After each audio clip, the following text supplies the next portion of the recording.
오늘의 사건 반장입니다. 10대 아들과 공모해 남편을 살해한 40대 여성의 결심 공판이 열렸습니다. 여성은 가정폭력 때문에 범행했다고 주장했지만 오히려 죽은 남편이 여성에게 지속적으로 폭행을 당한 사실이 드러났습니다.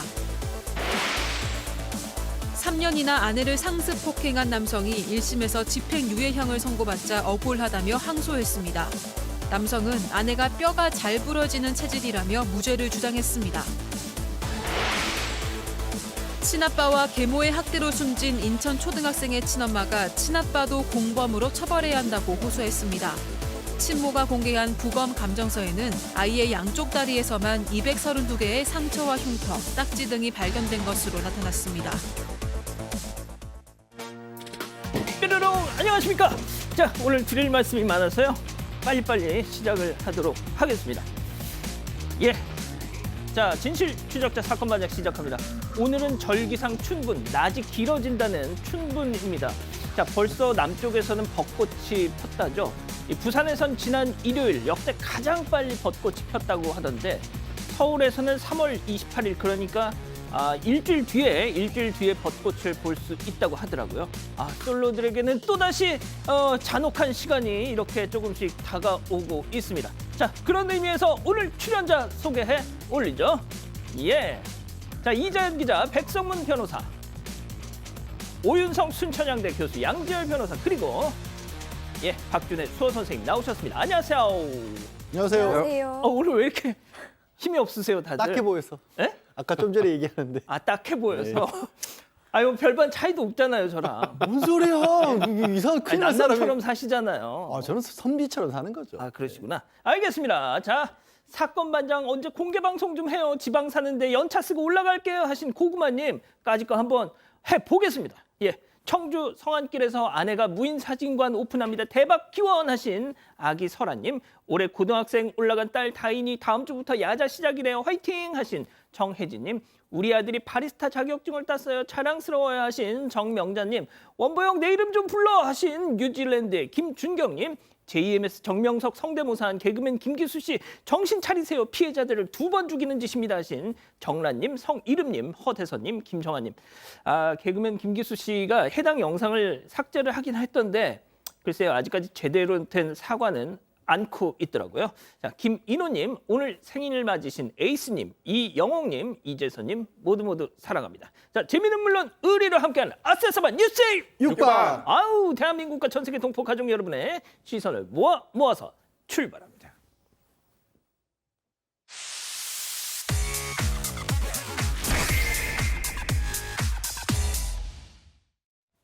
자, 첫 번째 뉴스 가보죠. 남의 가게 앞에서 대체 왜입니다. 자, 사반 가족분께서 직접 제보해 주신 영상 함께 보시죠. 자, 남녀 3명이 등장합니다. 주목해 주세요. 실랑이를 벌이고 있는데 자, 분위기 심상치 않습니다. 무슨 상황일까? 자, 여친이 딴 남자랑 술 마셨다고 남친이 폭발한 거죠. 오빠 그런 거 아니라니까. 저렇게 남친 뜯어 말리는 여친. 자, 이때 다른 남성이 저렇게 남친을 또 말리니까 넌 또 뭐야 하듯이 가게 쪽으로 저렇게 퍽 밀어가지고 결국 아유. 저 가게 어이구 세상에 여친이 남친의 머리까지 막 쥐어뜯는데도 저렇게 내팽개 치고요. 자, 중요한 건 지금부터입니다. 저 실랑이 과정, 다툼 과정에서 저 상가 유리가 박살났어요. 자, 그런데 나 돈 없어 배째 그냥 한다는 거잖아요. 네, 그래서 고민이라고 제보를 주셨는데요. 지난달 8일 새벽 1시입니다. 경기 성남시 수정구의 피자 가게 앞인데 이 조폭 출신을 포함한 이 남녀들의 실랑이와 폭행이 벌어졌다, 이런 제보입니다. 이 옆 건물에 사는 조폭 남성이라고 설명을 하셨는데요. 이 남성이 자신의 여자친구가 다른 남자랑 술을 마시고 왔다고 시비를 벌이다가 싸웠고, 이 과정에서 문 유리와 가게 잠금 장치 등이 파손돼서 이 수리 비용만 200만 원이 나왔다고 합니다. 이들은 문신을 하고 평소에 또 인근을 돌아다니면서 상인들에게 시비를 걸어왔다고 하는데 피해 업주가 보상을 요구하니까요. 이 돈 없다, 비싸다 하면서 모른 척을 한다고 하는데 어떻게 하면 좋을지 고민이라고 제보를 주셨습니다. 자, 사랑 싸움을 하든 돈이 없든 그건 자기들 사정이고, 예? 사장님이 문제잖아요, 지금. 그러니까 이게 참 난감한 문제입니다. 왜요? 예를 들어서 싸우는 과정에서 이 일행 중에 한 명이 홧김에 유리창을 깼거나, 뭐 무슨 잠금 장치를 부쉈거나 이러면 이제 형사적으로 손괴죄에 해당할 수 있어서 그러면 이제 그 형사 고소라는 과정에서 합의를 하거나 뭐 이럴 수 있는데 여기서는 저 둘이 싸우고 밀치는 과정에서 날아가서 막 유리 부딪히고 뭐 이러면서 지금 부서진 그런 상황이라면 일단 형법상 과실로 물건을 부수는 과실 손괴죄는 없습니다. 그럼 결국 지금 저 수리비는 결국 순수한 민사 문제가 될 텐데 예. 저들이 싸우다 저들 뭐 서로 뭐 다쳐서 치료비 나오는 건 저들끼리 알아서 할 문제지만 그러니까 이거를 형사적으로 어떻게 해결할 수 있는 방법은 딱히 없어요. 그래서 결국 이제 민사적으로 해결을 해야 되는데 민사적으로 해결한다는 거 지금 수리비가 한 200만 원 정도 나왔는데 저거를 또 소송을 하는 것도 굉장히 좀 난감하고 그래서 아까 보면 평소 인근 돌아다니면서 상인들이 시비 많이 걸고 했다고 했잖아요. 네네네. 그게 뭐 협박이나 이런 걸로 문제가 될 만한 소지가 있다면 그런 걸로 오히려 형사적으로 문제 삼는 게 좀 좋지 않을까 개인적으로 생각이 좀 아이고, 듭니다. 알겠습니다. 자, 두 번째 뉴스 이어가죠. 정장 차려입고 먹튀입니다. 자, 나의 조국 대한민국에서 먹튀가 사라지는 그날까지 영상 함께 보시죠. 자, 테이블 남녀 주목해 주세요. 자, 잠시 후에 꼭 하고 다 먹고 일어납니다. 자, 그런데 아하, 지금 계산하러 가야죠. 자, 그런데 이거 가방을 그냥 가는 거요? 아, 가방 있어요. 가방 있어. 아, 먹튀 아닙니다. 이거. 아유, 그럼 자, 잠시 후 자, 여성이 다시 돌아오는 것 같아요. 가방이 있으니까. 와야죠. 아, 앉아 있구나, 저기. 아유, 자, 그런데 가방 들고 나가요, 지금. 이거는 계산하셔야죠. 예. 그냥 갔구나. 아이고. 자, 당시 상황 좀 설명해 네, 지난 19일 저녁 6시쯤인데요. 인천 구월동에서 발생한 먹튀 사건입니다. 정장 차림을 한 남녀가 들어와서는요. 44,000원 상당의 음식을 주문해서 먹었습니다. 이후에 이 남성이 카운터 앞에서 계산한다고 카드를 내밀었는데 이 여성이 자기가 계산한다면서 이렇게 둘이 실랑이를 벌이더니 여성이 남자를 밖으로 보내고 혼자 들어왔다고 합니다. 그러고는 직원이 바쁜 틈을 타서 짐을 챙겨서 자연스럽게 밖으로 나간 겁니다. 이 CCTV를 돌려본 피해 업주는요. 간혹 정말 착각하고 나가는 손님들도 있긴 하지만 이 여성을 보면 고의성이 다분해 보인다고 전했습니다. 거기에 더해서 이 주점이기 때문에 그 특성상 흡연하겠다고 들락거리는 손님들이 많아서 이 계속 홀만 쳐다볼 수도 없는 노릇인데 굉장히 착잡하다고 토로를 했습니다. 자, 보신 것처럼 둘 다 멋진 정장을 쫙 빼입고 와가지고 세상에 그걸 또 먹튀를 하고 있습니다. 예. 지금 이제 경찰청에 따르면은 그 지난해 무전 취식과 관련돼 가지고 발생 건수가요 94,752건이라고 합니다. 지금 사건 반장에서도 수시로 나오는데 지금 저걸 보니까 범죄 수법이 자꾸 진화하고 있다. 여기는 세 가지 수법을 쓰고 있는데 일단 정장을 입고 등장을 했죠. 그러니까 이제 정장까지 입고 온 사람이 이렇게 이제 느낄 수가 있을 것이고 또 서로가 내겠다고 막 실랑이를 했대요. 예. 그러니까 이거 흐뭇한 광경 아닙니까? 그렇죠. 그러니까 저 사람들은 뭐 먹튀할 사람들은 아니다. 그리고 난 뒤에 또 가방을 놔두고 왔잖아요. 그러니까 완전히 긴장을 풀게 해가지고 결국은 완전히 본인들의 그 의도하는 바로 성공을 한 것 같은데 글쎄요. 지금 이제 경찰에 신고를 해가지고 지문 채취용으로 지금 술병을 가져간 상황이라고 합니다. 어우. 그런데 이제 좀 걱정되는 것은 저런 것들이 이제 한국의 문화 비슷하게 자리를 잡을까 봐 그게 좀 걱정이 되는데요. 외국 같은 경우는 지하철 같은 경우에 들어갈 때 삑삑 하는 게 없어요. 그냥 다 이렇게 문이 열려 있어요. 그런데 그러다가 한 번씩 경찰이 딱 들어가가지고 거기 무단으로 만약에 돈을 내지 않고 타게 되면 그 자리에서 바로 체포를 하고 그리고 뭐 30배, 50배 돈을 갖다가 물게끔 하니까 상당히 자율적으로 하면서도 만약에 거기에서 본인이 적발되게 되면 엄청난 손해를 입는다라고 하는 사실을 갖다 분명히 인식을 시켜주는 거거든요. 우리나라 같은 경우도 지금 이제 처벌한다 그러면서 안 하니까 저런 일들이 자꾸 발생이 되는 것이 아닌가라는 생각이 듭니다. 알겠습니다. 자, 다음 뉴스 또 이어가죠. 아니, 방 몇 개 있냐고!입니다. 이게 무슨 얘기일까요? 영상으로 만나보시죠. 자, 차에서 잠시 후에 남성이 내립니다. 자, 그런데 모텔 자동문 앞에서 뭔가 막 블라블라 막 갑자기 화난 듯 프런트를 막 저렇게 향해서 와요. 그러더니 따지기 시작합니다. 자, 그리고 또 저 남성의 일행인 여성이 와서 들어와서 자기야 그만해 막 이렇게 말려보는데요. 남자 갑자기 확 하면서 막 위협을 했죠. 빈실 이거 모니터까지 부셨어. 자, 저 남성 붙잡고 목가에 붙잡고 경찰에 신고를 합니다. 업주가. 자, 잠시 안으로 업주가 들어간 사이 사이 어여여여 하면서 막 36개 주랭랑을 칩니다. 자, 양 변호사님. 참 저렇게 주랭랑을 칠 거면서 왜 저런 짓을 했는지 그러니까 모르겠는데 저게 지난 19일 새벽입니다. 오전 2시 40분 정말 한밤중인 거죠.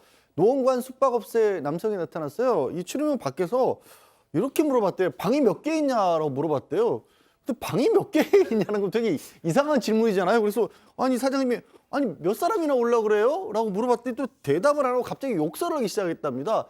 그래서 사장님이 아 이거 좀 이상하다. 안 받아야겠다 싶어서 저희 지금 빈방 없습니다. 라고 했더니 들어와서 저렇게 행패를 부린 겁니다. 하하. 이런. 그러고 나서는 이제 이 업주가 경찰에 신고도 하고 여기 제보도 하겠다고 결심을 한 게 저 와중에 또 같이 있던 여성 있잖아요. 예. 혼자 두고 남자 혼자 도망갔답니다. 세상에.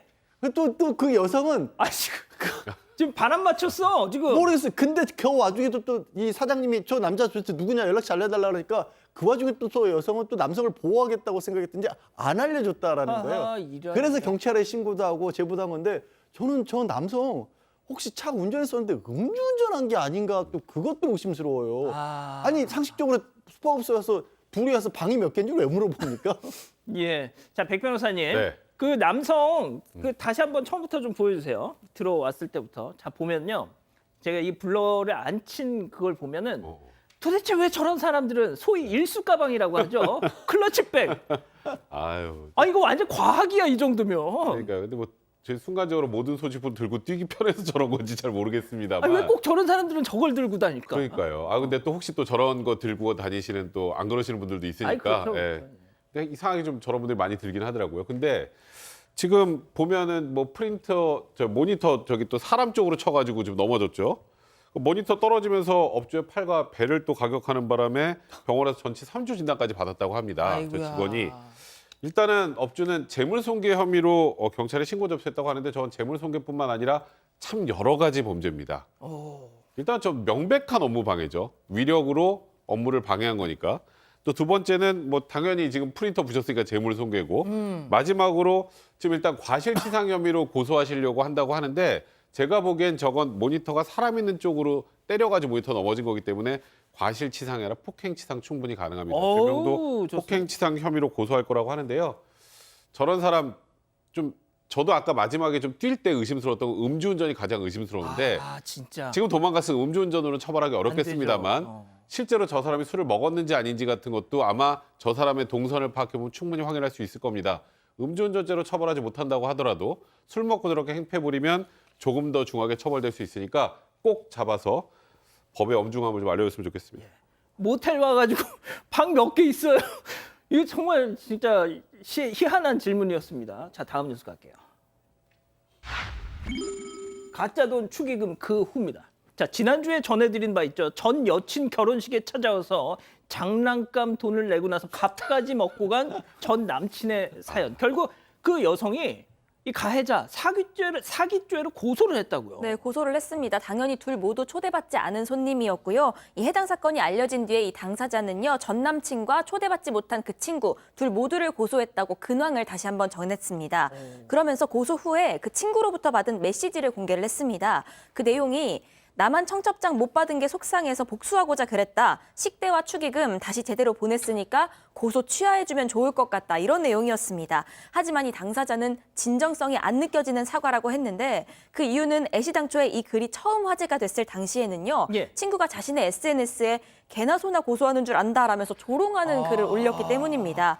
이어서 전 남친에 관해서는 이 전 남친 자신은 결혼식에 가지 않는다는 걸 그 친구가 부추긴 정황을 확인하긴 했다. 하지만 나에게 망신을 준 건 마찬가지라면서 두 사람 모두 자신의 행동에 대한 책임을 지길 바란다고 전했습니다. 아, 그렇군요. 알겠습니다. 자, 다음 뉴스도 이어갈게요. 경악 오토바이 서커스입니다. 자, 백문이 불여일견 영상부터 만나보시죠. 아니 이것도 뭐 하는 거야 지금? 오토바이 시트 위에서 전직 체조 국가대표 주종목은 혹시 평균 때 보는 사람들은 손에 땀 찔찔 하지만 본인은 막 지금 양팔을 벌리고 여유롭게 별일 아니라는데 중심 잡고 계속해서 저렇게 달리고 있습니다. 자, 변호사님 부탁드리겠습니다. 여긴 나의 조국 대한민국이 아니라고 해주세요. 지금 여러분은 라스베가스의 쇼를 보고 계십니다. 아, 진짜? 라고 저도 말씀을 드리고 싶습니다만 그러니까요. 저 글이 올라온 커뮤니티의 제목이 대전 배달원의 운전 실력입니다. 대한민국이 맞습니다. 보신 것처럼요. 오토바이 시트 위에 올라서서 스트레칭을 하는 것 같아요. 오랜 운전으로 피곤함을 느꼈던 건지 팔다리를 쭉쭉 펴고 있는데 저거 명백한 도로교통법 위반이고요. 법 위반을 떠나서 아무리 저게 이제 오토바이 자세히 보면 3륜 오토바이입니다. 그래서 조금 아주 조금 더 안정적이긴 하지만 그래도 오토바이입니다. 그래도. 저기 잠깐이라도 뭐 보행자라도 나오면 어떡하겠어요. 그러니까요. 다른 차량이랑 부딪히면 어떡하겠어요. 왜 저러시는 거예요, 진짜. 아, 동춘 서커스 좀 없어졌는데. 자, 마지막 사연으로 가보죠. 치약 비틀어 짜는 아내입니다. 어떤 내용일까요? 네, 말 그대로 치약을 비틀어서 짜는 아내 때문에 고민이다 이런 사연인데요. 이들은 결혼 2년 차입니다. 맞벌이 부부지만 서로 집안일을 잘 분담하고 있어서 싸움도 없고 사이도 좋은 편입니다. 하지만 안 맞는 부분이 딱 하나 있다면 바로 치약 짜는 문제인데요. 평소에 아내는 굉장히 좀 무심하고 털털한 성격인데 치약 쓸 때마다 주먹으로 치약 한가운데를 짜서 사용하고 그대로 둔다고 합니다. 남편이 쭉쭉 밀어서 정리해 놓으면 아내가 또 비틀고 꽉 쥐어서 쓴다고 하는데 남편이 아예 아내가 편하게 쓰라고 치약 짜개까지 사줬다는 겁니다. 하지만 무시하고 습관대로 쓰고 있다고 하고요. 이를 두고 이 남편은 아내가 자신의 배려를 눈치 못 채는 걸까 서운하다는 입장입니다. 이 치약 문제 이거 정말 부부싸움의 아주 단골 소재 중 하나죠. 자, 기다리고 기다리셨던 부처 핸즈타임 우리 가족 여러분들도 채팅창에 OX로 함께 참여해 보시죠. 먼저 남편입니다. 선영아, 이 꼬맹아, 내가 다 있어가가지고 치약 짜개까지 사가지고 달아놨잖아. 오빠가 이 정도까지 했으면 좀 제대로 짜서 쓰란 말이야. 보기에도 좋고 알뜰하고 일석이조 아니야, 동그라미. 이 구도는 처음 봤습니다. 이럴 수가. 알겠습니다. 다음은 남편입니다. 오빠, 성문이 오빠, 생긴 거랑 다르게 왜 또 치약에는 또 유난을 떨어? 오빠 약간 결벽증 같아. 그게 뭐라고 그렇게 집착을 해? 됐고, 그냥 오빠 거, 내 거 따로 쓰자, X. 이거 다들 우리 남성 패널분들은 경험이 있으신가 봐요. 그래서 X 드신 거 아닙니까, 우리 양 변호사님? 경험이 꼭 치약에만 있는 건 아니고요. 결혼을 해보신 분들은 아니면 또 저 남편한테 그렇게 얘기를 드리고 싶어요. 아내한테 물어보면 그 남편분의 습관들 중에서 아내로서는 도저히 이해할 수 없는 뭔가가 하나쯤은 반드시 있을 겁니다. 그러니까 두 사람이 낯선 가정에서 서로 각각 성년이 될 때까지 자랐다가 같이 사는 거잖아요. 당연히 저런 문제가 생길 수밖에 없고 이제 뭐 2년, 3년 됐다고 했죠. 저거 빨리 극복하고 받아들이는 게 서로 살기 편합니다. 진짜. 뭐 저런 것까지 싸울 다른 일도 얼마나 많은데.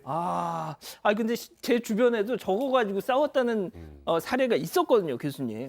실제 이제 보니까 남편은 좀 약간 여성스러운 성격 같고요. 그 여성은 좀 약간 털털한 성격 같던데 맞벌이 부부인데 서로가 그 집안일을 잘 분담을 해서 불만이 없다라고 얘기를 갖다 하는 것. 다만 거기에서 딱 한 가지 얘기했어요. 이 치약 짜는 거. 근데 제가 봤을 때는 이 사람이라고 하는 것은 서로가 다른 환경에서 수십 년 동안 살아오다가 지금 같이 결혼을 하니까 그 습관이라고 하는 것이 쉽게 없어지지 않습니다. 근데 저게 이제 뭐 예컨대 불을 갖다가 켜놓고 난 뒤에 불을 끄고 오지 않는 그런 뭐 아주 결정적인 건 모르겠지만 치약 같은 경우는요. 사실은 뭐 저거 그게 결정적인 건가요? 예.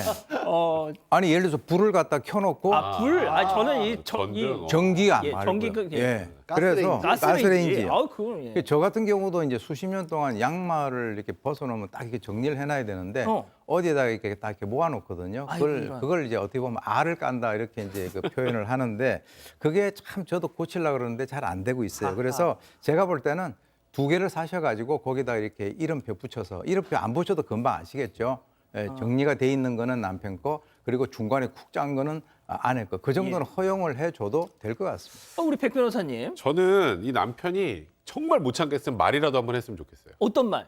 여기 지금 얘기를 한 번도 안 하고 아내랑 다투기 싫어서 그런지 모르겠지만 본인이 쭉쭉쭉쭉 밀어가지고 정리를 해놓으면 또 아내가 콱 주먹 중간에서 짜고 또 치약 정리기 같은 걸 또 짜게까지 사놨더니 또 그거 무시하고 또 가운데 꽉 짜고 이거를 그냥 마음속에 콕 하고 왜 내 배려를 눈치 못 채자고 서운해한다는데 그러시면 한번 얘기를 해보시고 저도 아까 이 두 분 말씀하고 거의 동일합니다.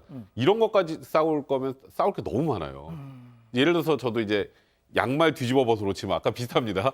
근데 이게 습관대로 그냥 놓고 그것 때문에 싸우기 시작하면 그것도 한도 끝도 없어요. 아, 양말을 뒤집어 놓니? 그건 아닌 것 같다. 예. 그건 근데 고쳐 그게, 빨리. 그게 좀 어려워요. 네, 말씀을 듣고 보니까 네. 이 1대 3의 구도가 나온 게 이 기자가 이제 아직 미혼이네요. 그러네. 그래서 그런가 싶기도 한데 사실 제가 이 사연을 보니까 여기가 완전 생신혼까지는 아니지만 결혼 2년 차잖아요. 앞으로 수십 년을 같이 살아야 하는데 처음에 약간 유난이다 싶을 정도로 좀 깔끔하게 잡아놔야 습관을 살면서 좀 풀어지기도 하고 살면서 타협도 하고 후드려 그럴 여지가 잡아놓자. 생기는 거. 힘들겠어요. 네. 말 들을 때까지 후드려 잡아놓자. 네, 그런 생각, 뭐 그렇게까지는 아니지만요. 그런 생각에서 저는 동그라미를 자, 선택했습니다. 약간 무서워지네요. 그 전까지 우리 이 기자 보면서 네. 전국의 시어머니들이 아이고 저 쟤 누구냐 쟤 아니고 마음에 든다 이러셨는데 치약에서 참 큰일 예. 났네요. 네. 자, 이 기자 우리 가족 여러분들. 네, 근데 정말 이 문제에 대해서는 생각들이 많이 갈리시는 것 같아요. 레이크 루이스님은 너무 싫어, 그렇게 좀 짜지 마라고 말씀하셨는데 파비님 치약도 내 맘대로 못 짜나요? 유유 말씀해주셨고요. 차현주님 뭐 이런 거 가지고 싸우냐 싸울 일 아닌 듯요라고도 하셨지만 내일도 맑음님 비롯해서 많은 분들이 그냥 치약을 따로 쓰세요라고 말씀해주셨습니다. 그렇군요. 알겠습니다. 자, 얼마 전 암 수술 후에 항암 치료받고 계시는 오희주 여사님 보고 계신가요? 이 암 투병 중에도 시댁과의 갈등으로 정신적, 유체적으로 많이 힘들어 하셨다고 합니다. 결국 지난해 마지막 날 남편과 함께 살던 집을 나와서 지금 혼자 계신다고요. 이 사반 보시면서 힐링하신다고 하셨는데 아무쪼록 끝까지 항암 치료 잘 견디시고 꼭 암과의 사투에서 승리하시길 바라겠습니다. 물 건너왔습니다. 미식 천국 태국에서 교촌을 만나러 타마린드 소스와 크러쉬드 페퍼의 태국식 매운 감칠맛 교촌 방콕 전버윙 시즌 한정 메뉴 오메가3 최종 선택 기준. 산패 없는 원료로 초임계 RTG 원료가 들어 아주 좋아 또 마지막 한 캡슐까지 산패 없는 트리어드. 그래 이거지 트리어드. 최종 제품까지 산패 없는 오메가3는 어차피 트리어드.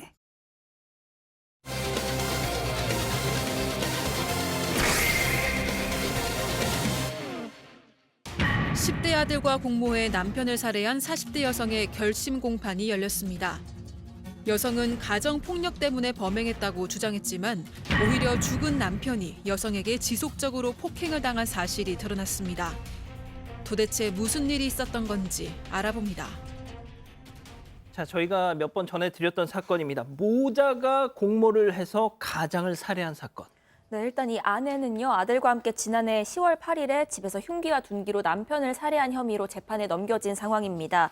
이 남편이 잠들었을 때 주사기로 약물을 주입했는데 그러다가 잠에서 깬 남편이 저항하자 이 아들은 흉기로 아내는 둔기로 이 남성을 공격하고 살해까지 한 겁니다. 당초 아들은 경찰 조사에서요, 평소 아버지의 가정폭력이 심했고 사건 당일에도 어머니를 때리는 아버지를 말리다가 우발적으로 살해하게 됐다. 이렇게 얘기를 했습니다. 당시에 이 아내도 참고인 자격으로 진술을 했는데 이 아내 역시도 남편이 자주 술을 마시고 욕을 하면서 폭행을 했다는 주장을 했습니다. 하지만 이 검찰의 휴대전화 포렌식 결과는 정반대였습니다. 숨진 남편이 오히려 생전에 이들로부터 술병으로 폭행을 당해서요, 상처까지 입었던 것으로 드러났습니다. 이에 아들은 이 정강이로 몇 번 맞은 적은 있었는데 아빠가 나쁜 사람인 것처럼 부풀렸다고 허위 진술한 사실을 인정했습니다. 자, 그러니까 오히려 이 가정폭력의 시발점은 아내였다는 거예요. 네, 그렇습니다. 이게 남편을 살해한 시점이 10월 8일이었는데요. 20일 전인 9월 18일은 아내가 남편과 말다툼을 벌이다가 소주병을 던져서 다치게 하기도 했고요. 그리고 또 이틀이 지나서는 저는 도대체 이런 일을 왜 했는지 모르겠는데 잠자고 있는 남편의 눈을 이 주사기에 약물을 넣어서 찌르기도 했던 그런 가정폭력이 있었습니다. 자, 진짜 이렇게 듣고도 믿을 수 없는 일들이 벌어졌는데 그 상황에서도 남편은 가족들을 감쌌습니다. 사실 이 사건은 이 남편을 생각하면 너무 안타깝고 좀 슬프기도 합니다. 이 남편이 이제 안과 진료를 당연히 받아야 되는 상황이 그렇죠. 됐잖아요. 거기에 이제 의사에게 이렇게 얘기했다고 합니다. 제가 나뭇가지에 찔렸어요. 그런 상처입니다. 이런 주장을 했다고 하고, 그리고 본인 여동생한테는 내가 교통사고로 눈을 다쳤다 이렇게 둘러대기로 했는데, 그러면 시누이가 다친 사실을 좀 알렸어야 되지 않냐 이렇게 원망을 하니까 오히려 아내를 두둔하기까지 한 것으로 조사가 됐습니다. 이 동생이 이렇게 얘기를 합니다. 교통사고 때문에 오빠가 시력을 잃었다. 앞으로 운전대를 잡지 못해 일을 하지 못할 것 같다.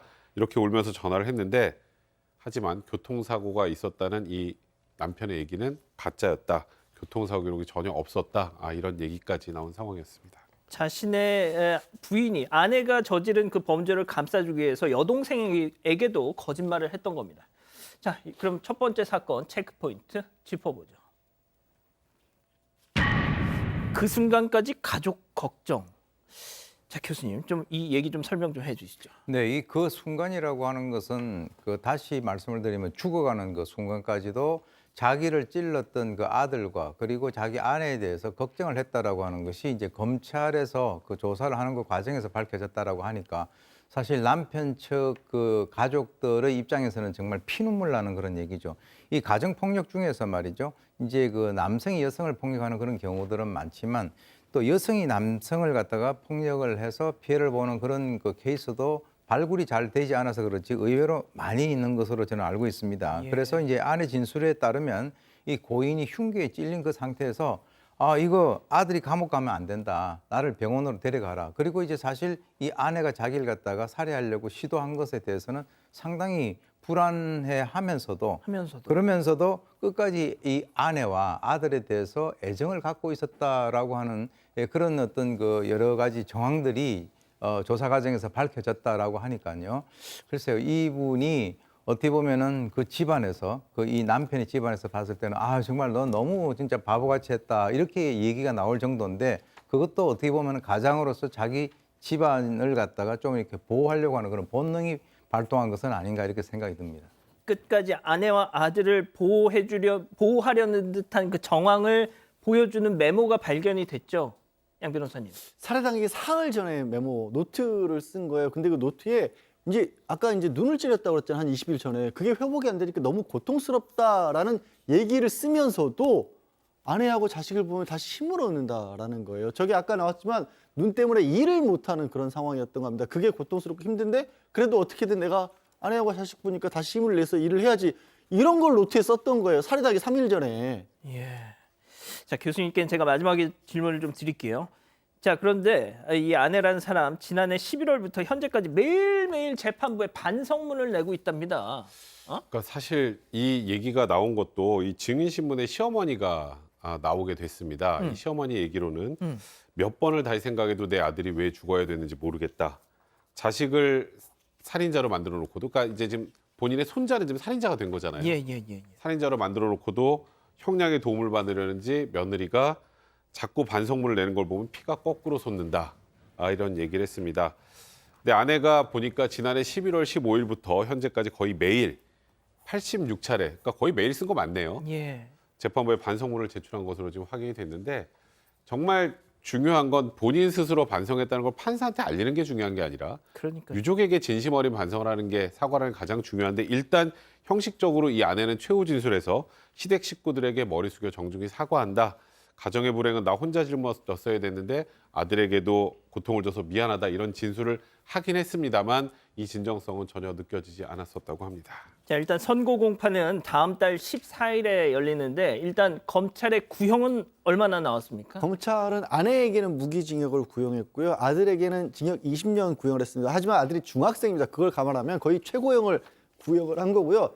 검찰이 밝힌 건 그래요. 사실 살해하는 방법에서 정말 막 독극물부터 시작해서 온갖 약물들을 막 섞어서 남편에게 투여하고 그러고 나서도 이게 뭐 살해를 못하니까 흉기와 둔기를 썼던 거거든요. 게다가 그렇게 남편 해친 다음에 내가 가정폭력 피해자였다. 그러니까 오히려 사망한 남편의 명예까지 훼손해버렸던 거거든요. 그 부분이 너무 죄질이 좋지 않다라고 검찰은 주장을 한 겁니다. 자, 교수님. 일단 이 고인의 어머니조차도 법정에 나와서 몇 번을 생각해도 내 아들이 왜 죽음을 당해야 되는지 모른다고 지금 하시잖아요. 네. 아니, 솔직히 저희도 왜라는 부분에서 계속 막히고 있습니다. 도대체 무슨 억하심정이 있었길래 이 부인과 아들놈이 자기 아버지를 이렇게 참혹하게 살해를 한 건지. 예? 아무래도 이제 아들 같은 경우는 그 어머니에 의해서 그냥 그 조종을 당한 것 같이 이렇게 보이고요. 그리고 이제 이 여성 같은 경우는 똑같은 상황이라고 하더라도 이 그 남편의 입장에서는 자기 가정을 어떻게 하면 제대로 좀 건사해서 갈 수 있을까 이렇게 생각을 하는데 이 여성은 제가 볼 때는요. 이 사건 지난번에 우리가 사건 반장에서도 한번 다룬 적이 있는데 그야말로 모든 것을 이 남편이라고 하는 존재 자체를 돈으로 본 거예요.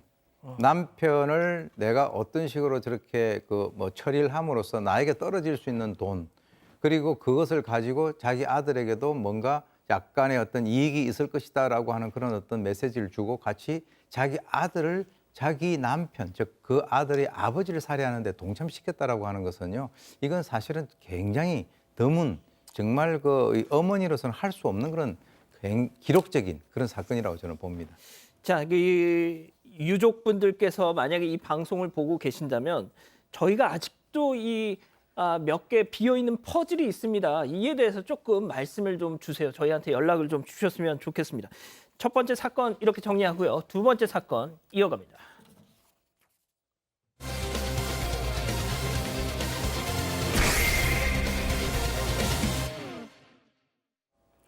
남편과 직장 동료로 만나 결혼에 골이 난 김 씨. 신혼의 단꿈에 빠져있던 그녀에게 임신이라는 축복까지 찾아옵니다. 하지만 김 씨의 행복은 오래가지 않았습니다. 결혼 이후부터 시작된 남편의 폭행 때문인데요. 김 씨는 남편에게 샤워 중 수건을 2장 썼다거나 기분 나쁜데 풀어주지 않는다는 납득하지 못할 이유들로 폭행에 시달렸습니다. 심지어 임신한 상태에서 발길질을 당해 갈비뼈가 부러지는가 하면 치료 과정에서 뱃속에 품은 아이마저 떠나보내야 했는데요. 하지만 3년이라는 시간 동안 그 어떤 조치도 할 수 없었다는 김 씨. 대체 그녀에게 무슨 일이 있었던 걸까요? 자, 오늘 공교롭게도 다 이렇게 가정에서 벌어진 이런 사건들인데 일단 이 두 사람의 결혼 생활부터 좀 따져볼까요? 네, 일단 피해자인 김 씨는 남편이랑 같은 직장 동료로 만났습니다. 그래서 5년 전에 결혼을 했고요. 하지만 이 김 씨가 기대해오던 신혼은커녕 결혼 직후부터 남편의 폭력이 시작이 됐습니다. 이런 남편의 폭행 때문에 충격을 받아서 김 씨는 처음 폭행을 당한 날에는 이 경찰에 신고를 했다고 합니다. 자, 문제는 그 경찰 신고 이후였다면서요? 네, 그렇습니다. 지금 이제 일단 이 남성 같은 경우는 자기 아내가 그렇게 폭력을 당하고 난 이후에 경찰에 신고를 하자 굉장히 분노를 했다라고 해요. 그러니까 이 남성이 아마 머릿속에는 내가 그렇게 폭력을 휘둘려도 적어도 이제 아내라면 남편에 대한 그런 것을 경찰에 신고해서는 안 된다라고 생각을 한 것 같아요. 그래서 뒤통수도 때렸고, 그래서 이제 이 여성 같은 경우는 경찰이 신고하면 안 되는구나 이렇게 생각을 했다는데, 제가 볼 때는 결혼 직후부터 이제 폭행이 시작이 됐다는데요. 연애하는 기간 동안에 상대에 대한 실체 파악을 거의 못한 상태에서 결혼을 한 것 같아서 상당히 안타깝습니다. 하여튼 온갖 별의별 트집을 다 잡아서 지금 막 폭행을 한 거예요. 그러니까 이유라고 할 수가 없어요. 그냥 말 그대로 트집입니다. 근데 아까 이 여성이 처음에 폭행을 당하고 신고를 했다 그랬죠. 그 이후에 별일 없었잖아요. 예. 그 이후부터 더 심해졌습니다. 수건을 2장 썼다고 갑자기 폭행을 하고요. 물 닦다 보면 수건 2장 쓸 수도 있잖아요. 내가 묻는 말에 대답을 제대로 안 해? 그리고 또 폭행을 하고, 내가 지금 기분이 나쁜데 네가 나를 풀어주지 못해? 해서 또 폭행을 하고, 너 마음대로 하는 집 아니다, 그거 못해, 그거 못 지킨다고 하면서 또 폭행을 하고. 그러니까 제가 지금 이렇게 설명은 하고 있지만 이게 과연 이유가 될 수 있을까요? 그냥 아무 이유 없이 폭행을 해왔던 겁니다. 자, 그런데 이 김 씨의 그 아내분의 뱃속에 새 생명이 찾아왔습니다. 자, 양 변호사님, 저는 참 임신을 했다는 게 좀 안타깝긴 하지만 뭐가 됐든 그걸 계기로 또 변화할 수도 있는 거였잖아요. 기본적으로 남성에게도 약간 보호 본능 같은 것이 생깁니다. 그리고 자신의 아내가 이렇게 같이 이제 소중한 어떤 사랑의 결실을 가지고 있다는 것 때문에 그냥 바깥에서 누가 뭐 이렇게 큰 소리만 내도 그러지 말라고 이렇게 됐거든요. 제 경험도 들어있는 얘기인데 이 남편은 전혀 그렇지 않았습니다. 여전히 폭행, 심지어 발길질까지 하는 바람에 갈비뼈가 부러질 정도였고요. 그거 진료하고 치료하는 과정에서 아이를 잃습니다. 이 아내는 그 이후에 내내 아기에게 죄를 지어서 미안한 마음으로 살았다고 하는데요. 남편 그 이후에 폭행이 멈췄을까요? 아니요. 내리 지속적으로 폭행을 하는 바람에 허벅지에는 늘 시퍼런 멍이 들어 있었다고 합니다. 와, 교수님, 근데 지금 이게 더 좀 충격적인 것이 이후에 3년이란 시간이 더 진행이 되는 동안 계속 참았다는 거예요. 저는 이 부분이 조금 정말 사람이란 참 뭐 알 수 없는 동물이구나 싶더라고요. 예? 그러니까 이제 개도 사람을 봐가면서 이제 짖는다라고 하는 말이 있는데, 아마 이제 이 남성 같은 경우는 자기 아내를 그런 식으로 폭행을 한다 하더라도 문제 제기를 못할 것이다라고 아마 생각을 한 것 같아요. 지금 이제 우리 보통 일반 사람들은 이해를 잘 못하는데 임신한 아내를 두들겨 패는 사람이 과연 그 인간의 범주 속에 들어갈 수 있겠느냐라고 하는 그런 생각입니다. 임신 4개월 된 그 아내에 대해서 폭행을 했다는 거. 그래서 개인적으로는 제가 봤을 때 이 여성이 글쎄요, 아마 이제 그 자기 그 친정 식구들하고의 어떤 그런 그 교류라든가 이런 그 유대 이런 것들이 좀 약해서 그런 것인지는 그건 정확히는 모르겠습니다만은 참아도 너무 오랜 기간 동안에 이 3년이라고 하면은 지금 이제 그 군대 가는 젊은이들이 18개월 있으면서도 군대 가는 게 힘들다라고 하는데 이거는 그런 식으로 폭행을 당하면서 3년? 이거는 그야말로 지옥이었다라고 저는 생각을 합니다. 그러니까 그 3년 동안 계속해서 뭔가 신고를 하거나 이렇게 저항을 하면 더 큰 이게 피드백이 오기 때문에 그냥 참고 하다가 이 가스라이팅을 당했다고 본인 스스로, 피해자 본인 스스로도 얘기를 하고 계십니다. 자, 그런데 그 3년 차가 되던 바로 그 해 결국 경찰에 이 남자를 고소한 뒤 이혼을 결정했습니다. 그런데 재판 과정에서 이 남자가 쏟아낸 얘기들, 자, 체크포인트 짚어보죠. 뼈가 잘 부러지는 체질이다. 자, 이게 무슨 소리냐면요. 맞아서 뼈가 부러지고 멍이 드는 걸 이렇게 딱 지적을 했더니 제 아내가 때리면 이걸 그냥 부러져요. 막 이랬다는 거예요. 지금 법정에서. 저는 이게 변론을 한 건지 가중처벌해달라고 얘기를 한 건지 모르겠어요. 이 주장은 뭐냐면 단순 폭행이었는데, 폭행 정도였는데 원래 체질이 약했기 때문에 몸을 다치는 상해까지 이르렀다. 그러니까 나를 상해죄로 처벌하지 말아달라고 얘기를 한 건데요. 아내가 골밀도가 낮아서 뼈가 잘 부러지면 손도 대면 안 되는 거죠. 멍도 잘 드는 체질이면. 더더욱 보호를 해야죠. 저거를 나와서 내 잘못이 아니가 아내가 보통 사람 같으면 괜찮을 정도로밖에 안 때렸는데 살살 때렸는데 다쳤다? 그럼 저 인간은 그런 체질인 걸 알면서도 때렸다는 말이 되잖아요. 그러니까요. 저는 가중처벌해달라고 부탁한 것 같아요. 자, 그런데 여기서 끝이 아닙니다. 이 부부가 한 직장에서 만나다가 결혼을 했는데요. 저는 솔직히 이 관련 기사에 달린 댓글들도 다 이 부분에서 더 화를 내시더라고요. 직장 동료, 남자의 직장 동료 30명이 얘 좀 선처해 주세요라고 재판부에 탄원서를 냈대요. 뭐 지금 아마 이 남편이 이 남성이 아마 직장 동료들한테 그런 부탁을 해서 이렇게 탄원서를 써준 모양인데 같은 직장에 다니고 있었다고 하잖아요. 그러면 이 30분은 과연 이 여성이 같은 직장에 다닐 때 어떤 마음이 들지에 대한 생각을 해보셨는지, 물론 제가 탄원서 쓴 분들을 무조건 비판하기 좀 그렇습니다만 근데 저는 좀 이해가 안 되는 게 아까 분명히 양절 변호사도 얘기했던 것처럼 사실상 주장한 내용이 오히려 괘씸죄로도 중하게 처벌만할 만한 그런 상황인데 집행유예가 선고됐거든요. 집행유예 나왔어요? 네, 징역 8개월에 집행유예 2년이 선고됐단 말이죠.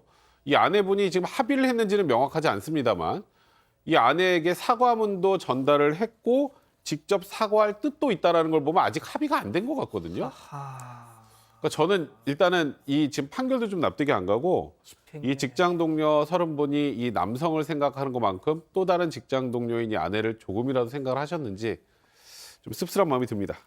야, 진짜 제가 집행유예 이걸 지금 봤는데 지금 그 관련 기사에 달린 댓글을 보니까 역시 대한민국에서는 누구가 하나 죽어야 징역형이 나오는구나. 지금 이런 댓글 달려 있습니다. 교수님, 어쩌면 좋겠습니까? 세상에 뼈가 부러지고 멍이 들고 심지어 태아가 유산이 됐는데도 집행유예입니다. 예? 그래서 저도 남성이긴 합니다만 여기서 직장 동료들이 탄원서 썼다라고 하는 것은 그거는 전형적으로 그 2차, 3차 가해가 될 수 있어요. 그리고 사실 저 여성 같은 경우는 저기서 어떻게 보면은 수군수군대고 왕따를 시킬 수 있는 그런 어떤 분위기가 될 수도 있고요. 뭐 정말 저는 제가 만약에 제 딸이 있다면, 만약 딸이 그런 식으로 당해왔다면 그 남편도 골다공증이 있는지 한번 실험을 해보고 싶은 그런 생각이 들 정도예요. 그러니까 자, 임신해가지고 아이를 갖다가 낙태시켰죠. 그리고 뭐 이제 온몸에 뭐 뼈를 부러뜨리고 이렇게 했는데 거기에다가 같이 근무하는 그 조직 내에서 다른 남성들이 탄원서까지 제출했다라고 하면 도대체 이 여성이 설 자리가 어딥니까? 그러니까 탄원서를 낸다 하더라도 앞뒤 가려가면서 뭔가 상황 파악을 하면서 내는 것이 그것이 합리적이다. 저는 이렇게 생각을 합니다. 이 남성 사실 좀 부끄럽네요. 만약에 저희가 모르는 어떤 사연이 있어서 직장 동료분들이 이런 판단을 했던 거라면 저희한테 연락 좀 주세요. 예, 저희도 그런 거에 대한 반론은 확실히 보장해드리겠습니다. 자, 두 번째 사건 정리하고요. 세 번째 사건 이어갑니다.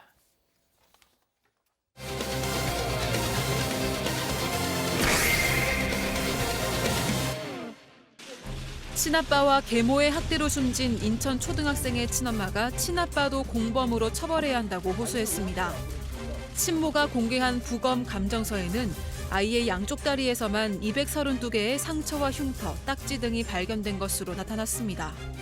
새롭게 드러난 학대 정황을 짚어봅니다. 예, 세 번째 사건도 역시 또 가정에서 벌어진 사건인데 이건 뭐 저희가 자주 전해드렸죠. 예, 그 친모가 공개한 이 12살 아이의 부검 감정서가 공개를 했어요. 친모 측에서. 예, 내용 좀 소개해 주시죠. 네, 일단 이 사건부터 좀 간략히 설명을 해드리면요. 계모가 지난해 5월부터 지난달 7일까지 이 9개월에 걸쳐서 당시 초등학교 5학년이었던 피해 아동을요. 이 자신의 인천에 있는 아파트에서 학대해서 끝내 숨지게 했습니다. 이런 혐의를 받고 있는데 이 계모는 약 40차례 정도 학대 행위를 했다고 합니다. 또 함께 살던 40대 친부 역시도 지난 1년간 아들을 때리는 등 이런 상습 학대한 혐의를 받고 있습니다. 사망 당시에 아이의 몸무게가 29kg이었습니다. 이게 또래 남학생들에 비해서 이 평균보다 10에서 15kg 이상 적은 정도라고 합니다. 이런 상황에서 숨진 아이의 친어머니가요, 이 아이의 국가수 부검 감정서 결과를 공개를 했습니다. 이 아이의 양쪽 다리에서 상처나 흉터, 딱지 같은 것들이 발견이 됐는데 그 숫자가 232개였다는 겁니다. 여기에 더해서 다른 신체 부위에서도요, 사망 이전부터 여러 차례에 걸쳐서 반복적으로 어떤 외부에 의한 손상이 축적된 그런 신체적 학대적 정황을 확인을 했습니다. 교수님은 그 미리 아이의 이 부검 사진을 보셨는데 232군데의 상처가 있었다. 양쪽 다리에만. 예? 그렇습니다. 지금 이제 그 사실 그 부검 사진은 보통 분들이 보시기엔 너무 처참해서 보시기 힘든 그런 상황인데요. 실제로 이제 그 232개의 상처라고 하는 것이 뭐 한 번 해서 이렇게 몇 개가 툭툭 난 게 아니라 아주 하나하나씩 다 이렇게 상처를 갖다 센 거예요. 그래서 이제 그 멍들이 발생이 돼 있는데 멍을 보면요.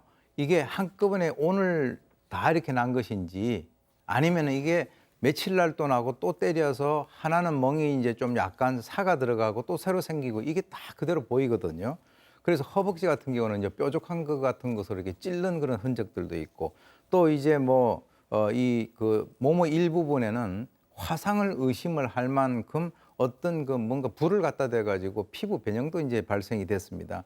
그래서 제가 봤을 때는 이것은 하루 아침에 생긴 그런 그 어떤 상처가 아니라 지속적으로 계속적으로 이제 어떤 학대를 당하는 과정에서 그 아이가 도저히 견디지 못하고 이 생명이 쓰러져 갔다라고 이렇게 그 생각이 드는데요. 뭐 홈스쿨링 한다고 학교도 안 보내고 친모가 자기 그 키우겠다라고 해도 주지 않고 왜 남의 자식을 갖다 이런 식으로 하는지 도저히 이해할 수가 없습니다.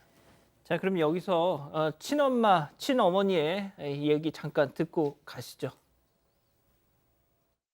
사망 현장에 없었다 이런 걸로 손과 발로 이제 지속적으로 폭행을 해서 뭐 증거 불충분으로 그냥 폭행만 인정이 된다는 거는 너무 말이 안 되는 부분이고, 그리고 아이의 학대 수준이 그냥 수시로 무릎을 꿇혀놓고 의자에 적게는 뭐 4시간, 많게는 16시간 묶어두고 눈 가려놓고 이러는 사람이 정말 아이가, 특히나 아이한테 더더욱 할 짓이 정말 아니거든요.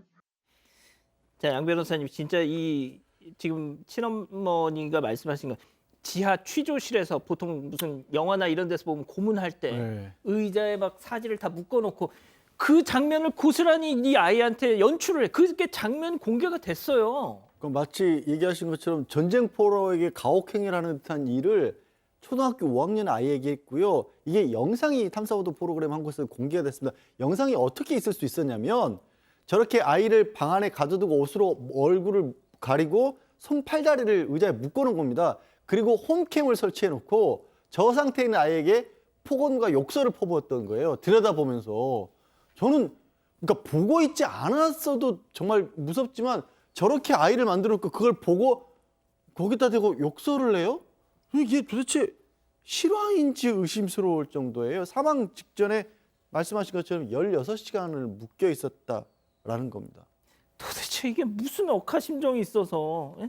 자, 그리고 아이가 사망하기 전에 마지막으로 세상 밖의 모습을 드러냈던 날이 있습니다. 그 장면도 영상으로 고스란히 찍혔잖아요. 네, 아이의 사망 전날이 2월 6일인데요. 이때 편의점에 방문하는 영상이 CCTV로 포착이 됐습니다. 일단 지금 영상이 나가고 있는데 아이가 이 편의점 안으로 들어가는 모습인데요. 한 발 한 발 굉장히 좀 힘겹게 계단을 올라가는 모습입니다. 편의점 안에서 뭔가를 골라서 계산대 안으로 가는 모습인데 이 자세히 보시면요. 아이가 이 신발도 저렇게 구겨 신고 있습니다. 저렇게 이 물건을 계산한 뒤에 빈자리로 가서 앉으려고 하는데 이 의자를 빼서 앉는 모습조차도 힘겨워 보입니다. 이 한동안은 손에 든 음료수를 마시지도 못하고 있는 모습인데 한참을 머뭇거리다가 겨우 마스크를 벗고 한 모금을 겨우 마시는 그런 모습입니다. 자, 저게 지금 사망 전날 영상이에요. 예, 애 몸에 지금 힘이 하나도 없잖아요. 예? 일단 저희가 아이 얼굴에는 저렇게 블러를 쳤지만 교수님, 저 실제 영상, 원본 영상을 보면 아이가 정말 얼굴이 노랗게 떴어요. 그냥 홀쭉하고 말이죠. 예? 그러니까 본인이 이제 그로부터 약 22시간이 지나서 세상을 뜰 줄은 몰랐지만 사실 저 옷을 입은 그 몸 안에는 그 부검을 할 때 나왔던 그 상처들이 다 있었다라고 하는 예. 거죠. 그래서 이제 저도 이제 저 내용을 보게 되면 상당히 불안하고 그리고 멍한 그런 모습이다. 그러니까 학대를 하도 당하게 되면 본인이 도대체 내가 어떤 상황에 있는지를 갖다 인식을 못할 그럴 정도라는 거죠. 근데 제가 이제 이 사건을 좀 이렇게 한 분석을 해봤는데요. 하루는 이 친모가 하도 안 보여주니까 학교를 찾아왔어요. 그랬더니 이 아이가 자기 계모한테 연락을 했어요.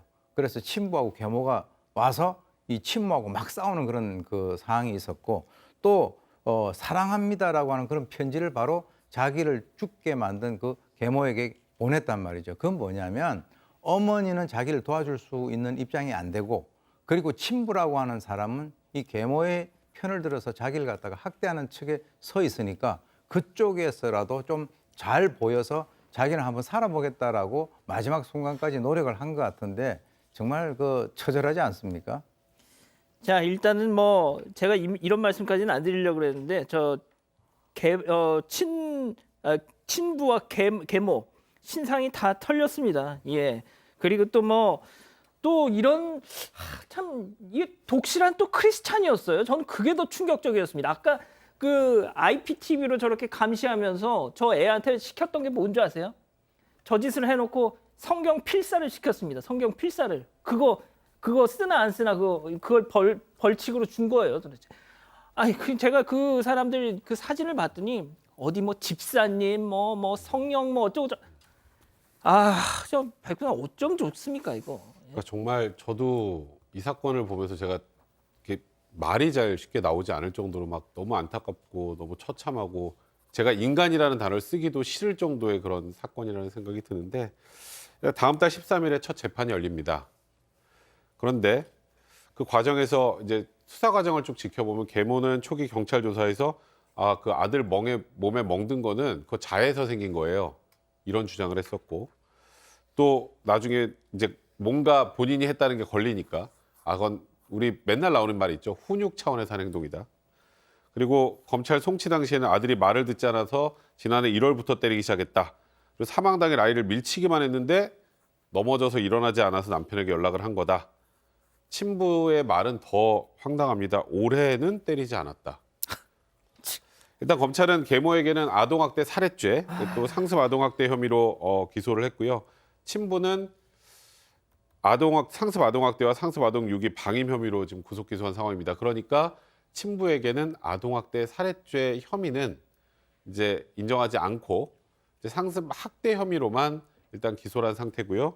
그래서 재판은 다음 달 13일에 열리게 됩니다. 자, 하지만 친어머니는 이 친부에 대해서도 아주 강력한 처벌을 요구하고 있습니다. 체크포인트 짚어보죠. 친부도 살해죄 공범이다라고 지금 얘기하고 계십니다. 지금 왜 이 얘기가 나왔냐면 좀 전에 백 변호사 얘기한 것처럼 친부 같은 경우에는 아버지 같은 경우에는 아동학대 살해죄 적용을 받지 않았습니다. 검찰도 그렇게 봤다라는 거죠. 이 친부를 뭐라고 얘기하냐면 나는 몰랐다라는 거예요. 한마디로 말해서. 그러니까 이 아이가 숨지기 2주 동안에는 방에 들어가지도 못하겠어. 나는 본 적이 없다. 이렇게까지 심각한 일이 벌어지는지 몰랐다라고 주장하는데 이 아이의 친어머니 입장은 뭐냐면 아니 다른 남도 아니고 아버지가 한 집에 살면서 게다가 이 어머니는 이렇게 주장을 해요. 그 방 안에 가둬놓고 묶어놓고 CCTV로 들여다보면서 스피커로 명령했잖아요. 그거는 아버지도 같이 했었다라는 거예요. 예. 저는 한 집에 있으면서 아이를 방에 가둬놓고 그걸 CCTV로 들여다보면서 스피커로 명령을 했다? 아니 진짜 아까도 다시 한번 말씀드리지만 가둬놓은 상태에서 아예 안 봤다면 그것도 문제지만 멀쩡하게 보고 있으면서 그런 행동을 했다는 게 너무 이해가 안 가서 하여튼 친어머니는 어떻게 이 아버지가 살해죄가 아니냐고 그렇게 목소리를 높이고 있는 겁니다.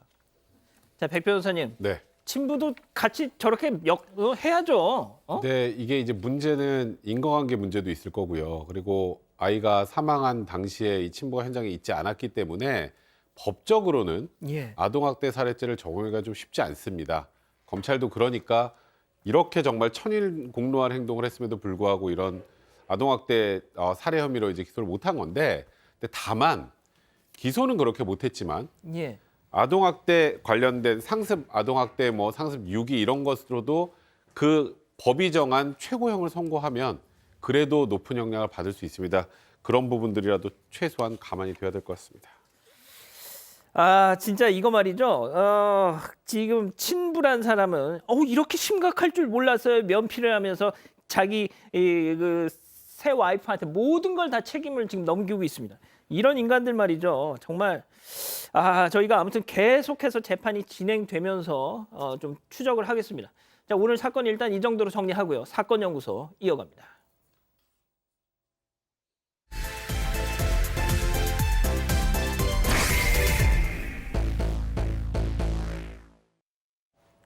(2016년 2월에) 이 부산경찰청 페이스북에 공개 수배 전단 하나가 업로드가 됩니다.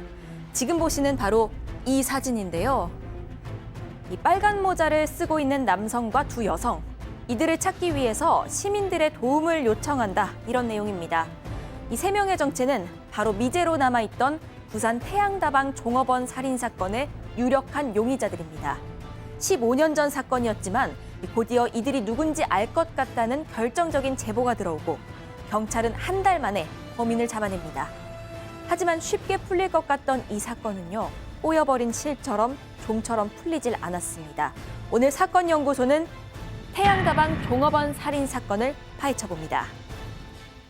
자, 이게 2002년 있던 사건인데 미제로 남아있다가 계속 가다가 공소시효가 거의 막바지 이르렀는데 공소시효가 태완이법이 시행이 되면서 없어지잖아요. 자, 2016년 재수사가 들어갑니다. 자, 그때 그래서 지금 이게 진행 중인 건데 먼저 사건의 시작부터 짚어보죠. 네, 일단 사건이 일어난 건 2002년입니다. 2002년 5월에요. 이 부산 사상구에 태양다방이라는 곳이 있는데 이곳에서 일하던 이 22살 여종업원이 실종이 됩니다. 이 밤 10시에 퇴근한 뒤에 그 이후부터는 출근도 하지 않고 연락 두절이 됐는데 결국 가족이 경찰에 신고를 했습니다. 그런데 이 신고 다음 날이자 실종 열흘째였던 이 5월 31일 대낮에요. 이 부산 강서구의 앞바다에서 웬 포대자루 하나가 발견이 됩니다. 그런데 이 안에 실종된 피해자의 시신이 들어 있었습니다. 성폭행 당하는 적은 없는데 날카로운 흉기로 찔린 상처가 가득해서 굉장히 참혹한 상태였습니다. 자, 사건의 용의자들이 바로 아까 프리젠테이션 하면서 나왔던 그 전단지 속의 세 남녀였던 건가요? 네, 맞습니다. 근데 이제 사건 당시로 돌아보면 이 피해자가 특별히 원한 살 일도 없었고 거기다가 이제 피해자가 어디서 사망하고 어디서 살해됐는지 범행 현장마저도 특정하기 좀 어려운 상황이었습니다. 일단 포대자루가 바다에서 발견이 됐는데 이게 바다 낙동강 하구인데 이게 강에서 떠내려온 건지 바다에서 밀려 들어온 건지 이것조차 확인하기 좀 어려운 상황이었죠. 그러던 중에 이제 유력한 단서가 하나 나오게 됩니다. 피해자 통장에서 돈이 인출된 사실을 확인하게 된 건데요. 실종 다음 날 한 남성이 은행에서 296만 원 정도를 인출했는데 다방에서 매우 인접한 곳이었고요. 빨간 야구 모자를 쓰고 있었습니다. 또 여성 2명은 함께 은행 창구에서 600만 원을 인출했는데 지금 보시는 것처럼 얼굴이 또렷하게 잡힌 상황이었습니다. 한 명은 30대 초반, 160cm, 75km 내외 긴 단발머리였고 또 한 명의 여성은 20대 후반, 160cm 보통 체격의 긴 파마머리였었습니다. 자, 무슨 원한 관계가 있었던 걸까요? 교수님? 지금 이제 그게 이제 범행 동기인데요. 지금 이제 그 사실 이 시신을 갖다가 그 유기를 했지 않습니까? 근데 이제 발견된 그 시신에 대해서 검안을 해보니까 당시에 이제 자창이 상당히 많았습니다. 뾰족한 것을 이렇게 찌른 것이 상당히 많았고, 그렇지만 결정적으로는 이제 그 2개가 치명상이고 나머지는 그냥 이렇게 찔러댄 거예요. 그래서 제가 이제 이 피해자 같은 경우는 사실 집안이 상당히 가난한 그런 그 여성이었는데 아주 악착같이 본인이 돈을 갖다가 모았고, 그리고 이제 뭐 이 그 가지고 있는 통장도 여러 개 있는 것으로 이제 알려졌어요. 그때 당시에도 2002년 그 월드컵 때문에 굉장히 그 뭐 사람들이 이렇게 흥분돼 있는 상태인데도 불구하고 본인이 일을 했다라고 하는 거죠. 그런데 이제 사실 이 여성 같은 경우는 주위에 뭐 이렇게 원한을 살 수 있는 그런 그 여건도 안 됐다라고 보기 때문에 가장 핵심적인 것이 바로 그 다음 날 그 여성의 모든 돈이 싹 다 빠져나갔어요. 아하. 그걸 보면은 아, 이거는 금전을 노리고 비밀번호를 알려달라고 하니까 아마 이 여성 같은 경우가 금방 얘기를 안 한 것 같아요. 예. 그래서 그 과정에서 그런 어떤 그 상처들이 발생된 것이 아닌가 이렇게 이제 추정이 됩니다. 자, 그 전단지 다시 한 번만 좀 보여주실래요? 예. 전단지 속에 저렇게 사람들의 얼굴이 찍혔는데, 예, 그 CCTV. 예. 자, 양 변호사님, 근데 이게 왜 미제였냐면 이거죠. 그러니까 저렇게 전단지로 공개 수배됐고 TV에서도 방영을 했다라고 하는데요. 저게 2002년이잖아요. 그러니까 그 최근 들어서 한 10여 년 사이에 우리 미디어 환경이 정말 많이 바뀌었죠. 20년이 더 지났잖아요. 예. 그래서 그때는 저렇게 하고 TV에도 방영이 됐는데도 제보가 딱히 없었답니다. 그래서 미제 사건으로 남아서 그냥 끝날 뻔했는데 이 공소시효가 살인죄 공소시효가 폐지가 되면서 2010년에 수사팀이 미제 사건 전담팀이 다시 꾸려져서 다시 수사를 했고 이 전담팀이 SNS에 저걸 올린 거예요. 그랬더니 결정적인 제보들이 들어왔고 불과 한 달 만에 그냥 저 여성 2명은 바로 잡았습니다. 그리고 나서 그 이듬해 7월에 남성까지 검거를 했습니다. 자, 일단 용의자들이 다 잡혔는데, 그렇다면 당시 검거됐었던 주범, 아까 그 빨간 모자를 쓰고 있던 주범 양 씨의 모습 잠깐 보고 가시죠.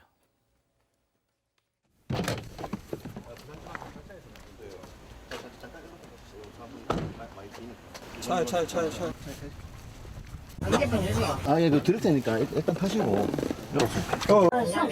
손. 안 해. 좀 이따. 어차피 차에서 손 빼고. 당신은 2002년 여자를 살해하고 사체를 유기한 혐의로 체포영장에 의해서 체포합니다.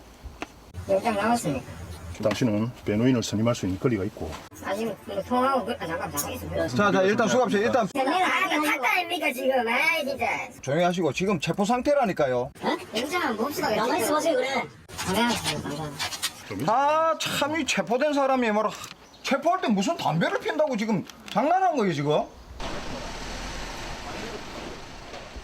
진짜 이거 뭐 어떻게 설명을 해야 돼요? 이거 예, 아무튼 예, 지금 이 15년 동안 안 잡혔던 이 사람이 1년 만에 잡힌 건데요. 일단 이 공범이었던 여성, 이 여성들을 먼저 알아본 사람이 먼저 나왔습니다. 그 지인이 수배 전단을 보고 경찰에 신고를 하게 됩니다. 그래서 여성들이 잡히게 됐는데 이들은 잡고 보니까 그 범행 당시에는 부산에 있던 또 다른 주점에서 일을 하던 종업원들이었습니다. 이 경찰 조사에서 그 여성 중에 한 명이요. 이 주범인 저 남성이 양모 씨란 사람인데 우리 주점에 자주 오던 손님이었고 우리들은 살해금을 받고 현금 인출만 도와준 거지 그 외 다른 정보는 모른다 이렇게 진술을 합니다. 이 얘기를 듣고 경찰이 그 사건 당시에 은행 주변 기지국에 잡힌 통화 기록 1만 5천여 건이었는데요. 이것을 다 조사한 끝에 저 남성의 신상을 파악을 합니다. 그 주범이 바로 이 뻔뻔하게 나왔던 40대 양모 씨입니다. 이 양모 씨는 이 사건 발생한 이 범행 저지른 이후에 상당 시간을 교도소에서 보냈습니다. 2002년이 그 범행이었는데요. 2달 만에 미성년자 성매매 알선 혐의로 체포돼서 집행유예를 선고를 받습니다. 그런데 그 다음 해에 이번엔 성폭행을 저질러서 이 집행유예 기간에 실형을 선고받고요. 10년을 복역해서 2014년에 출소한 그런 상태였습니다. 하지만 양 씨는 조사에서 범행을 부인합니다. 자, 일단 그 공범이었던 여성들, 돈을 찾았던 여성들의 진술 말고 백 변호사님, 다른 사람들의 진술은 없었나요? 일단 이 양 씨하고 동거하던 동거녀가 또 결정적인 진술을 했습니다. 그 진술이 뭐냐면 당시 물컹한 내용물이 담긴 마대자루를 함께 옮겼다. 그러니까 아마도 이 피해자의 시신으로 추정되는 그런 무언가를 옮겼다라고 진술한 바도 있었고, 그리고 사건 직후에 이 양 씨가 그 당시에 스포츠카를 타고 있었는데 예. 스포츠카를 중고로 내놨는데 굉장히 터무니없이 당시에 시세보다 싼 값에 팔았다고 하고요. 의자 부분에 좀 이렇게 의문의 붉은 얼룩이 있었다라는 구매자의 진술도 나온 상황입니다. 그리고 양 씨가 구속 직전에 재수사에 이제 이게 들어가기 시작했죠. 재수사에 들어간 상황에서 이 양 씨가 찾아봤던 검색어가 살인죄 공소시효, 살인죄 공소시효 폐지 이런 단어들을 검색했고요. 하지만 이제 가장 큰 문제는 피해자를 살해했다는 결정적인 증거, 뭐 예를 들어서 목격자나 범행 도구나 DNA 등이 나오지 않았다는 것이 이 사건의 다소 남은 맹점이라고 할 수 있는 그런 상황이었습니다. 자, 양 변호사님, 경찰한테 자백 비슷한 것도 뭐 했다면서요, 저 양모가. 그러니까 공식적으로 뭐 진술서 쓰는 과정이 아니라 따로 이렇게 뭐 잠깐 쉬는 시간에 얘기하면서는 이런 식으로 얘기를 했다라는 거예요. 아, 내가 그 사건을 잊어먹으려고 했는데 시간이 갈수록 자꾸 그 일이 나를 조여온다라고 하면서 털어놓은 게 이런 얘기를 하는 거예요. 원래 이제 그냥 다방에서 일을 했으니까 퇴근 시간 할 때까지 같이 차를 마시고 있다가 나오는 길에 뭐 드라이브나 한번 하려고 차에 태워줄게 해서 태우고 나왔는데 아니 자기가 뭐 귀신에 쓰인 건지 그런 일이 벌어졌다. 그리고 흉기로 공격을 하니까 뭐 우욱하면서 쓰러졌다. 이런 얘기들을 형사에게 자연스럽게 했고 그게 또 녹취록까지 한번 공개가 됐었습니다. 자, 남은 건 재판부의 판단입니다. 네, 일단 1심부터 항소심까지는 무기징역 판단 내렸습니다. 이 양 씨가 나는 이 통장이랑 도장 들어있는 어떤 핸드백 하나를 주어서 돈만 인출한 거지 살해하진 않았다 이렇게 주장을 했는데요. 이걸 받아들이지 않았습니다. 하지만 대법원에서 지난 2019년에 이 양 씨에 대해서 무죄 취지로 파기환송을 했고요. 최종적으로 파기환송심에서 무죄가 선고가 됐습니다. 무죄가 나왔다고요? 이렇게 조금 전에 아니 세상에 물컹한 그 마대자루를 같이 옮겼다는 그 여성의 증언도 있었고 그런데요? 그러게요. 이게 시간이 오래 지났기 때문에 말 말고는 뚜렷한 증거가 없었던 거예요. 거기에 지금 말한 그 동건이와 마대자루 옮겼다는 진술이 있지 않습니까? 예. 이 진술도 사실은 몇 번 바뀌었던 거예요. 그러니까 법원에서는 이게 믿을 수가 없다. 이 여성의 말을 그렇게 해서 증거가 없어져 버려서 무죄가 된 겁니다. 아니 근데 아까 양 변호사님 소개한 거 그 형사한테 제가 그때 잊으려 그랬는데 제가 막 어떻게 하니까 그 피해자가 욱하면서 쓰러지고 그런 얘기도 했다면서요. 근데 그거는 이제 조서에 담긴 내용이 아니잖아요. 아니 근데 단 이 정도 됐으면은 그러니까 사적인 대화이기 때문에 그 자체가 증거로 사용될 수는 없는 거고요. 그러다 보니까 조금 전에 양 변호사님 말씀하셨던 것처럼 우리가 이해하기는 어렵겠습니다만 무죄 판결이 나온 겁니다. 교수님, 이거는 좀 아니지 않나요? 이렇게 세상에 이것까지 찍혀가지고 해가지고 잡았는데. 글쎄, 저는 이제 이 사건을 이제 그 처음부터 나중에 잡히고 난 뒤에 이제 다시 그 과정부터 다 이렇게 좀 이렇게 볼 수 있는 그런 기회가 이전에 있었습니다. 그런데 좀 이제 아쉬운 그런 부분들이 있어요. 아까 얘기 나왔던 이 친구가 이제 어떤 사적인 대화를 한 그런 것을 갖다가 공적인 문서로 남겨놓는다든가 하는 그런 것들. 그 다음에 당시에 이제 그 나온 그 이렇게 수배 전단에 나왔는데 그 움직이는 동영상 같은 것들이 그 나중에 재수사를 할 때는 그걸 찾지를 못했어요. 그런 것들이 조금 이제 아쉬운 부분들입니다. 그러나 아까 이제 보게 되면 본인이 이제 체포당할 때 그 미란다 원칙을 갖다 고지하고 살인죄의 그 어떤 용의자로 체포를 한다라고 했을 때 펄펄 뛰어야 되잖아요. 예. 근데 영장 나왔습니까? 이런 식으로 얘기를 갖다가 이제 담배 하고 달라지 있는 거. 않습니까? 예, 담배 달라 하고 하는 그런 것들 그리고 이제 귀 모양에 대한 그 특이성 이런 것들에 대해서 사실 이 수사를 했었던 그 경찰의 입장에서는 정말 아주 수사를 갖다 잘했어요. 그러니까 1심, 2심에서 무기징역이 나온 그렇죠. 거 아닙니까? 그런데 이제 바로 이 대법원에서는 뭐 저도 이제 이 땅에 그 발을 딛고 사는 그런 입장이기 때문에 대법원 판결이니까 뭐 그러니 할 뿐이지 개인적으로는 저는 사실 동의할 수가 없는데 그러니까 이제 그 과정에 있어서의 1, 2심에서 인정을 했었던 그 사항 증거에 대해서 대법원은 전혀 그걸 갖다 인정을 하지 않았기 때문에 그렇다면 이 DNA 같은 것만 이것이 유일한 증거라고 얘기한다면 DNA 이전에 있어서 그런 사건들은 전부 다 무죄를 갖다가 줘야 되지 않느냐라고 하는 그런 측면인데요. 저는 개인적으로 이 사건과 연관돼서 이 대법원의 판결이 아쉽기 짝이 없다. 저는 개인적인 그런 소회입니다. 이 양 씨가 말이죠. 이렇게 얘기를 했답니다. 통장과 도장이 들어있는 핸드백을 우연히 주웠다. 야, 너 그럼 비밀번호는 어떻게 알았어? 그랬더니 그걸 그냥 지가 조합을 해봤다는 거예요. 그걸. 그랬더니 맞았다는 겁니다. 그래서 돈을 찾았대요. 이게 말이 됩니까 이게? 예? 자, 지금 이 양모는 지금 이 방송을 보고 있을지도 모릅니다. 지금 나와 있으니까요. 자, 오늘 사건 연구소 이렇게 정리하고요. 글로벌 픽 이어갑니다.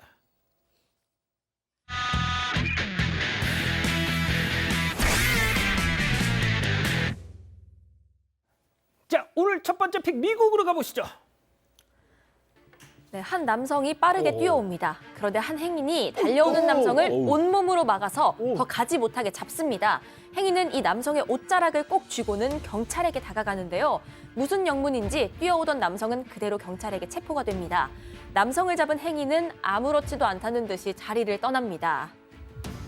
이거 무슨 일이에요, 이거. 이 체포된 남성의 오른손에 권총이 보입니다. 이 남성은 총기를 들고 사람들을 위협하면서 시내를 돌아다니다가 경찰에게 쫓기고 있었던 겁니다.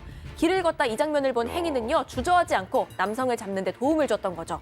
대단합니다. 네, 그런데 체포된 이 남성, 이게 전부가 아니었습니다. 또 있어요? 1시간 전쯤에는 이 남성이 권총이 아니라 이번엔 큰 소총을 들고 두 행인을 쫓기도 했습니다. 이 남성은 총기를 무려 2개나 소지한 채로 길거리를 활보하면서 사람들을 위협한 거죠. 세상에. 게다가 한 가게 안으로 들어가서는 예. 어린 소녀가 지나가는데 아무렇지 않게 허리춤에서 권총을 꺼내기도 합니다. 이걸 본 소녀는 겁먹고 황급히 도망을 갔습니다. 왜 저래요? 저 네, 이를 본 가게 직원이 신고를 했고요. 경찰들이 남성을 쫓기 시작했습니다. 남성은 쫓기면서도 권총을 휘두르면서 사람들을 위협했고, 이를 보고도 이 행인은 겁먹지 않고 남성을 막아섰던 겁니다. 이 행인의 도움으로 체포된 남성은 기소가 됐습니다. 그렇군요. 자, 계속해서 미국 가보시죠. 네, 경찰들이 한 남성에게 차에서 내리라고 하면서 다가갑니다. 이 남성은 신호를 위반해서 경찰에게 붙잡혔는데 음주운전까지 적발이 된 겁니다. 그런데 이 남성은요, 계속해서 경찰에게 카메라를 꺼달라고 말합니다. 경찰이 술을 마셨냐고 물으니까 답답하다는 듯이 한숨을 푹 내쉬고는 다시 또 카메라를 좀 끄라고 합니다. 대체 무슨 일일까요? 한번 보시죠. You've been drinking tonight, sir. I'm a captain on the police department. What police department? Oklahoma City. How much we had to drink tonight, sir?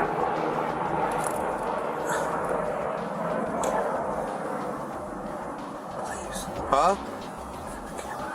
I'm not turning my camera off. Okay. 뭐라? 안 들려! 카메라 좀 꺼달라고 합니다. 음주운전으로 잡힌 이 남성은요, 경찰서장이었습니다. 아유, 동서가 똑같아, 저런 거는. 네, 본인이 경찰이니까 그 경찰 카메라가 모든 걸 다 찍고 있다. 이 사실을 다 알았겠죠. 그래서 경찰서장은 계속해서 카메라를 꺼달라고 한 겁니다. 에헤. 경찰은 본인의 상관임을 알면서도 카메라를 끄지 않고 계속해서 신문합니다. 야. 이내 포기한 서장은요, 맥주 서너 잔을 마셨다고 고백했습니다. 그리고는 음주 테스트를 받는 중입니다. 이 서장은 한쪽 발을 들자마자 바로 옆으로 기우뚱합니다. 기우뚱! 아우, 기우뚱! 서장인데 이런 모습이 찍히고 있다는 게 부끄럽겠죠. 꺼달라고 또 재차 부탁을 했습니다. 뭐라고요? 꺼달라고 부탁을 했습니다. 이 경찰은 음주 테스트가 끝난 서장의 손에 결국 수갑을 채우고 체포를 합니다. 본분을 잊은 이 서장은 결국 구치소에 수감이 됐다고 합니다. 야, 그렇군요. 자, 다음은 중국으로 가보시죠. 네, 차만 달려야 될 도로 위에 한 남성이 서 있습니다. 네, 이 남성은 달리는 차를 향해서 저렇게 성큼성큼 걸어가기까지 하는데요. 차는 이 남성을 겨우겨우 피해갑니다. 이 남성은 뒤에 오는 차들에도 몸을 들이대면서 정말 위험천만한 상황을 연출합니다. 경찰이 곧장 출동했겠죠? 이 상황 한번 보시죠. 제발 제발. 这高速公路多危险！报警这上你这，那到那个地方。